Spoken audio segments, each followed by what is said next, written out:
ఏ పూజ చేసినా ఏ రథం చేసినా భర్త లేని బతుకు పిల్లల గురించే కదండి. అనగాని తప్పకుండా తుల్లిపడి లేసి ఇప్పుడు నన్ను ఏమి చేయమంటారు నాయన? అప్పుడు పెద్దవాడు బ్రహ్మదేవుడు జాలి కనకరం గలవాడు మహానుభావుడు అంటా ఉన్నాడు. ఏమని? అమ్మా ఈ అవతారంలో లక్ష్మీదేవి కింద ఉన్నావు. ఈ అవతారం సాధించి నువ్వు అచ్చంగా గొల్ల బామ రూపం ఎత్తావంటే మా తమ్ముడైన మహావిష్ణువు ఎలా దక్కించుకోవాలో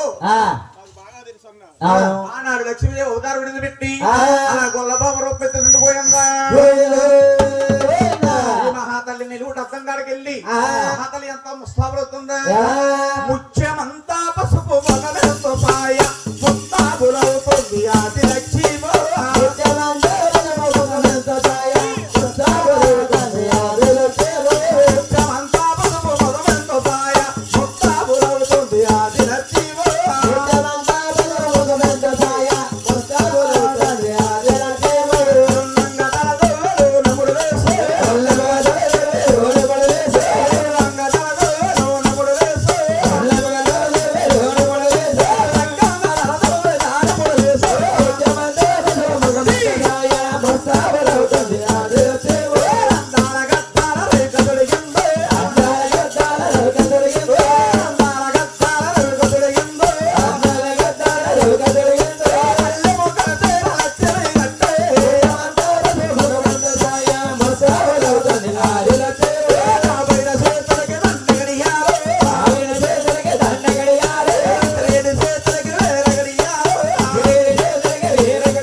మహానుభావుడు పెద్దవాడైన బ్రహ్మదేవుడు ప్రార్థించింది.